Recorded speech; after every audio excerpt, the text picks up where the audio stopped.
So I found this really, really cool, talented guy, John Roseboro, on Instagram. He makes post-bossa music, what he calls post-bossa music. It's kind of like bossa nova music. You have to listen. But I'm gonna DM him and try to get him on the second episode of Soalsky Sounds.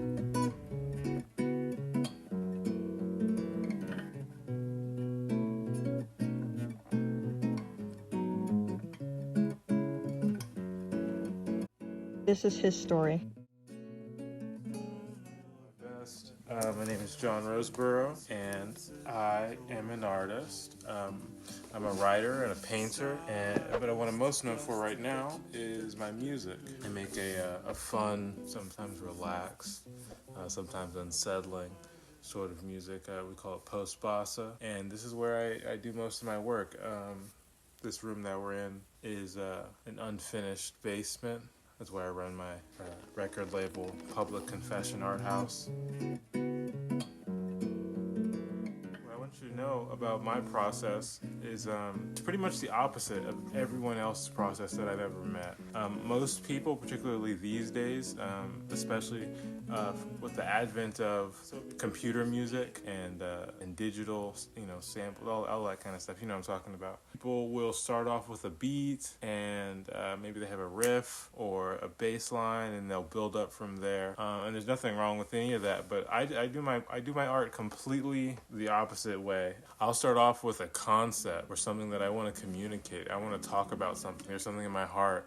Maybe it comes out of prayer. Usually it comes out of prayer, but maybe it comes out of a situation or some circumstance, and I need to express myself, or I need to express, God's heart, and I make this music or I make this art consequentially. So I'll have the cover art and the concept, and then I go to express it in poetry and then build the music around that. The very last thing I may do is a beat.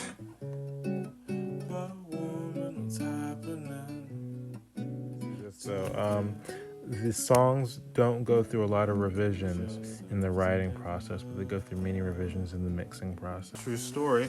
How I got started with all this music stuff is I was real poor. I was particularly poor, but I got to spend time in a lot of rich neighborhoods. And once upon a time, I was working at this art gallery, and there was a older Russian Jewish in her heritage. She was a Christian woman, but she liked me for some reason, and I don't know. She wanted to help me for some reason, even though I didn't think I needed any help. Anyhow, she invited me to her place, and she had an interesting practice. I'm sorry, I'm just thinking why did I go to this old lady's house?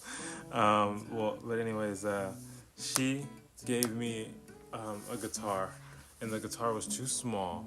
It was like half the size of a regular guitar, and it was classical. It was a nylon string guitar, and so it sounded really pretty, but it was also very small. Now I have very large hands, and so just being alone, being lonely, and then also just not having anybody to play with, I would try to make the guitar sound like more than one instrument, and so that's how I sort of developed my own style and started playing with different rhythms and bass lines and orchestrations in one instrument, and now I get to do what I do, so that's good. Yo, make sure to subscribe for more content and comment what you think. Also, check us out on our social media platforms.